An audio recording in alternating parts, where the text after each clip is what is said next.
ᱤᱧᱟᱹᱜ zoom meeting ᱨᱮ ᱥᱮᱞᱮᱫ ᱟᱠᱟᱱ ᱡᱤᱣᱤᱫ ᱵᱚᱸᱜᱟ ᱥᱟᱱᱛᱟᱞᱤ ᱯᱟᱹᱨᱥᱤ ᱡᱤᱛᱠᱟᱹᱨᱤᱭᱟᱹ ᱫᱤᱥᱚᱢ ᱜᱚᱢᱠᱮ ᱢᱟᱱᱚᱛᱟᱱ ᱥᱟᱞᱠᱷᱟᱱ ᱢᱩᱨᱢᱩ ᱥᱟᱞᱟᱜ ᱢᱮᱰᱟᱢ ᱥᱩᱢᱤᱛᱨᱟ ᱢᱩᱨᱢᱩ ᱟᱨ ᱥᱟᱱᱟᱢ ᱥᱮᱸᱜᱮᱞ ᱠᱟᱹᱢᱤᱭᱟᱹ ᱟᱹᱭᱩᱨᱤᱭᱟᱹ ᱠᱚ ᱢᱟᱲᱟᱝ ᱨᱤᱧ ᱥᱮᱫ ᱠᱷᱚᱱ ᱡᱚᱦᱟᱨ। ᱤᱧ ᱥᱚᱦᱚᱱ ᱦᱮᱢᱵᱨᱚᱢ ᱟᱥᱟᱢ ᱯᱚᱱᱚᱛ ᱥᱮᱸᱜᱮᱞ ᱯᱨᱮᱥᱤᱰᱮᱱᱴ। ᱤᱧ ᱥᱮᱫ ᱠᱷᱚᱱ ᱦᱩᱰᱤᱧ ᱢᱟᱪᱷᱟ ᱨᱤᱯᱳर्ट ᱫᱚ ᱱᱚᱣᱟ ᱜᱮ ᱪᱟᱞᱟᱣᱮᱱ ᱱᱚᱣᱟ ᱥᱚᱱᱤᱵᱟर 5 तारीख हिलक ᱤᱧ ᱡᱟᱱᱟᱢ ᱵᱟᱵᱟ ᱜᱮ थोड़ा हाई प्रेशर तहे कान ताया आदो हाई प्रेशर कारण ते ओत्रे भिंदड़ेना और भिंदड़ेन खान दो ब्रेन रे पूरा ब्रेन स्ट्रोक हुई है ना आदो निगे अंते नाते अस्पताल करे अतकिर बड़ा अते निद्दा भी हो भाई ठीक है कना आदो डॉक्टर को परामर्श लेकाते कि ओड़ाते आरो हला दोइन अगु रुवाड़ किदिया आदो नियेगी सनाम अबू सिंगल परिवार नेन बड़ाय चे बुना और निद्दो सारे रान मुर्गन को चला कान गया अस्ता है नो कना जोड़गी मरांग बुरु जाहिर आयु बा आशीर्वाद थुम दाड़ी चेतान रगे भरोसा इनगे ना मिटन रिपोर्ट दो और ओना कारण ते निया बारपे दिन तो अबुआ सिंगल रे रिपोर्ट को हो उना बेस्ते बइन हताओ दाड़िया काउदा रे हो अल्लाह ताला रे general head Saniram Murmu vice president Bajun Tudu तकिन के नितो किन नेले तबुना और ओना हिसाब ते जहां तिना अपडेट इन बडाई कना अबुआ कमी हरा को मिद बार जगह जगह रे जगवार बैसी को तो चला कान गया और सारे सनम लेकाना रिपोर्ट की ठीक गया मेनखान मिद तो नवागी अबुआ सोरहाय बोंगा मा पारोमेना इखन आसाम सहित एटा रे हम पसे माग चंदू रे अबुरेन अडिगान संताड़ को सोरहायो तो ओना को इदी कतेत की मिद बार आसाम रे दो धर्म रिया कंट्रोवर्सी दो रकाब अकान गया सरना सरी विदिन अडी लेकाना अदो ओना मेनते मिटन नवा बुझो कना जे नीता ओक्ते रे ओकोय दो धर्म कोड लगती और ओकोय दो बांग लगती उनको ठेन हो धर्म कोड रिया विचार दो सेटेर काना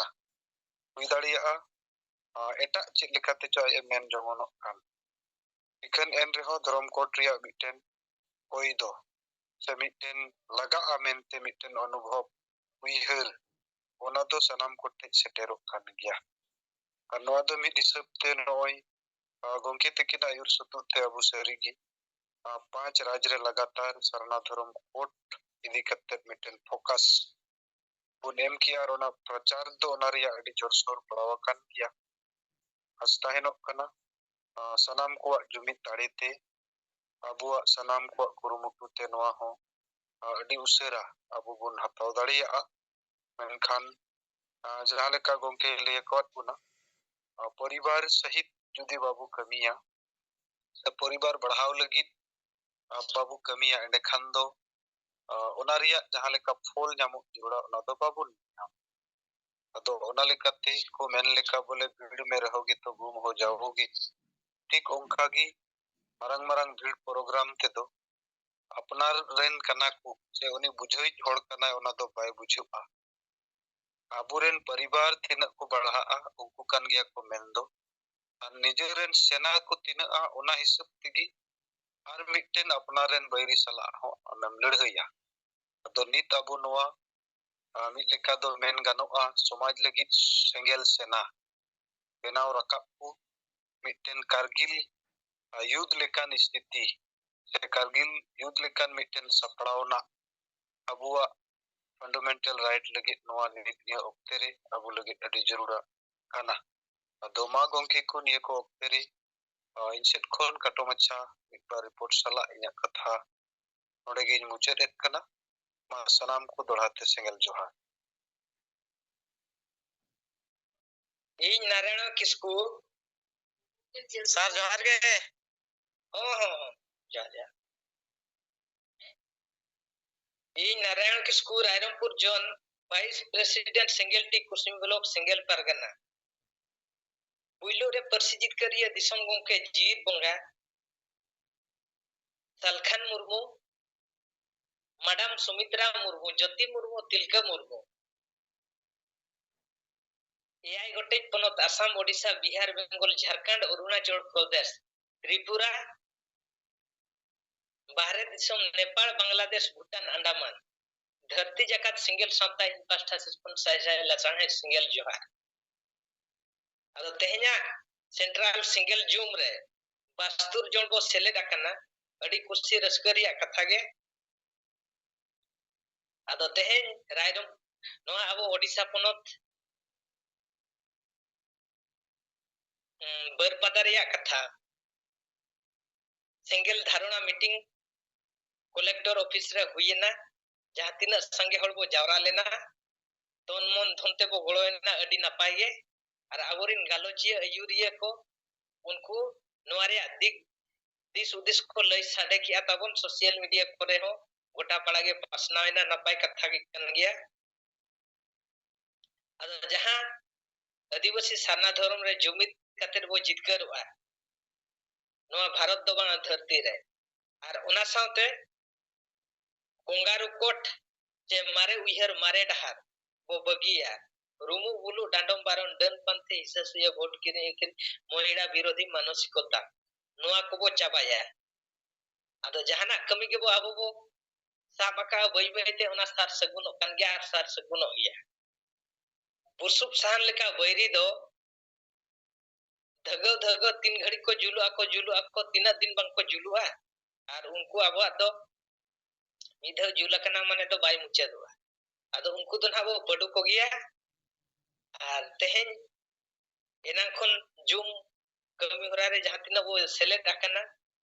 ओना भीतर रे अडिगान इया फोन हे लेनते बिस्तिन हा जुम रेना बन में अंजम लेया अदो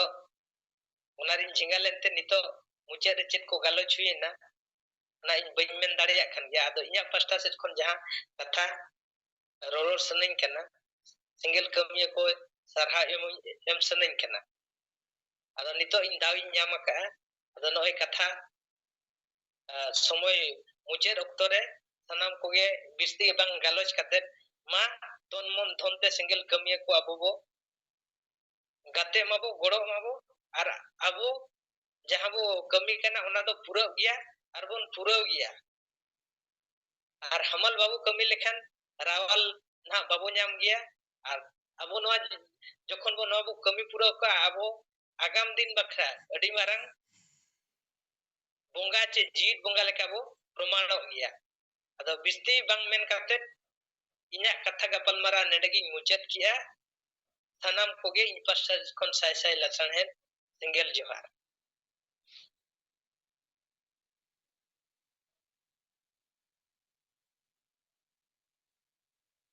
जोहार सर अड़ी सरहाव हो मा जोहार अलिन मन श्रीधर टुडू अलिन मिन बार पुतिन सरहाव ᱧᱚᱜ बिना सर ये तो फंका मेना बनते अदो गोंके मेना कोट बनाई और बोन बडाई गया भारत रे माने आर्मी को कम गे रहो किंतु उनको के भारत को रक्षा का अब हो आदिवासी सांताल समाज लगी भाषा भाषा जति धर्म लगी बांचाव कमी हर मेना बना सांगी होड़ा कमी रे कम गे रहो बन अब के ना बन बांचाव का अब के ना बन दाड़िया और वो पड़ु पुटुर को गया ना उनको इससे बला को दो मा सनाम को जोहार सर जोहार जोहार।